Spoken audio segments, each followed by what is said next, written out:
Cut 2. Hello. What is crack-a-lacking, my broskis? Today, I'm very happy with myself because this took me an incredibly long time to make, but I did it, and I did the Odymel track that's blowing up recently.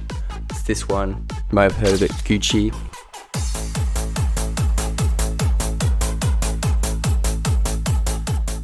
I recreated it in Serum and Ableton for you guys, and I'm about to dissect it, the entire thing. Okay, let's get into it. And then I just got bored, so I just put a little down spin on this track. Ready? Oh.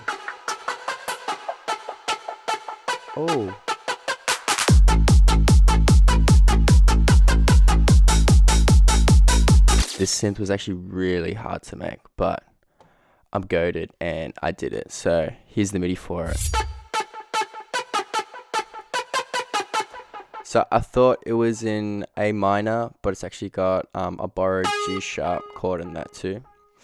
These are like incredibly staccato. Most of these chords are like 1/16, and then just on the 1/3, just bring it out just a little bit more. Last ones, they should be a little bit shorter, and honestly the track actually benefits from it being even shorter because it molds with the kick, and that's kind of the reason why it gives so much power.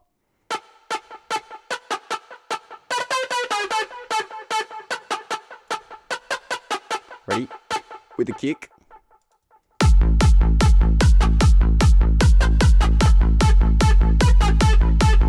It actually sounds harder with it because it blends so much with the kick. So I'm telling you. So, in the actual sound itself, I made this with Serum, and I'm fairly certain that Odymel made this with Serum. Won't get into the processing of things yet. Turn these off. So, in order to make the sound yourself, I knew that when the sound was made, that it was definitely made with like a sine wave. So, both oscillators are sine waves, except you see there's a lot of modulation here. So on LFO 1, I've got just basic shape sine wave set to PWM, and that's really how the main sound is made. Except it just puts a lot of distortion on it. So in order to do this, you set your envelope 1 with a quite a heavy slope. I was experimenting a little bit with increasing the attack, but you just want it to have no attack, just to go full throttle. Set this to 1/4, and then set this little blue check here to envelope, and then you route that to your PWN, so this all the way, and you can find your PWN mode here. Experiment with other modes as well. I know mirror worked pretty well as well, so that's why I put on the second oscillator, but PWN I think was the closest. Set your randomization to 0, so phase can be still set at 180, no other oscillators needed. Then in your second oscillator, you want to put the same thing, quarter note, and this is to mirror instead. Also, you're going to be setting the level just around 50%. It really only needs like just a small attack.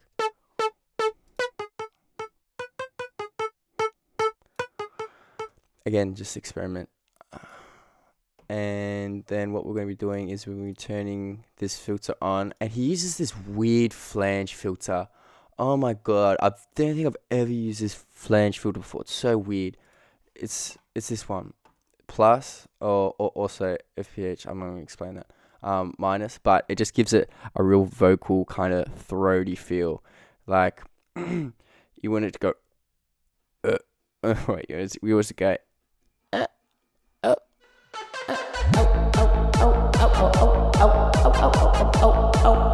Not a nasally. It's not really nasally. It's more throaty. Yeah. So in order to make that, I knew that I was gonna have to use one of those like format filters, or a flange filter, or maybe a cone filter. And I've got a lot of routing on here. So I got both A and B set, and also at the same time I've got my cutoff filter. I've got envelope 2 microphone filter, 533 hertz, give a round take, give it a little bit of a slope, and then you really want this to be set at like the top of the threshold around half 1000 hertz. Once you go below that, gets really too throaty.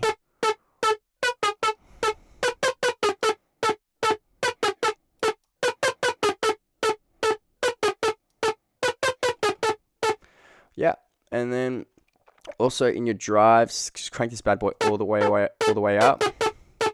Resonance, I'm gonna put this to my envelope 4 again. I guess same thing.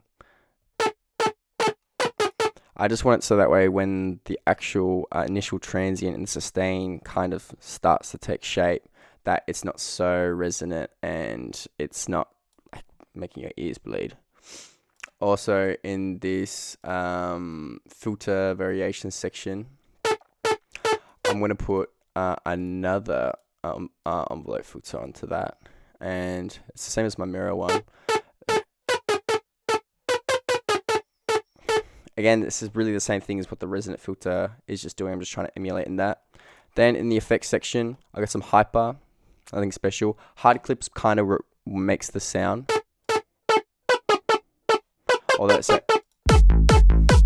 does sound kind of cool, but like Odymel uses a lot of saturation on everything, including his drums. So you really want it to be hard clip to the max. And then chorus, what I've done is I've just set the feed here, so that way I can automate that later, because I noticed that he automated the feedback during the breakdowns and the build-ups. And also I've set a little cone filter, which I don't think he did something else, but this just adds a little bit of variation. And I've got this preset attached in the project file as well, so you'll be able to mess around with it and do so as you please as well. That was that. Onto the sound processing. A little bit of resonance here, so I kind of decreased the 450 hertz range. This is just for the effects and breakdown. Okay, it kind of goes against side chaining in the mix, but this just goes so you can like make music whatever way you want. So usually you want to side chain, right? And you want to side chain so the kick has the biggest oomph and the biggest impact. You want to side chain, right? But this, I really didn't feel like it needed any sidechain. From listening to his track, it really didn't have much sidechain. So, sidechain ratio. Put in the filter onto infinite, and then play around with the threshold. And of course, I've got this routed to my little sidechain rack here. So that's kind of what's going on in that one.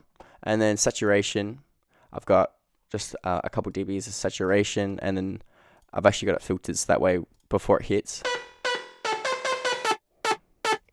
it just increases in saturation, because I noticed that since it's such a staccato. Okay, I'm going to give you a little bit of science, right? In your ears, if you hear a noise, no matter how loud it is, our perceived loudness is more determined based on how long that loud sound plays for, not opposed to how loud it is overall. And that's kind of what the meaning of like LUFS and RMS come into place. So that helps you when you're mixing and mastering, because you realize that as long as the sound is sustained, it doesn't have these incredibly high transients, then it will be perceived as loud. And that's literally what you're doing when you're throwing like a limiter at it, like this limiter, yeah. So I'm throwing a limiter at it. I'm just removing the small transients, because you can't really hear those, but it will increase the LUFS measurement when you do it. Anyways, enough nerdy talk for me, because I know you guys like just want to learn how to make bangers, not learn all this weird stuff. So I put my DAW reverb on that as well, and then a little bit of echo,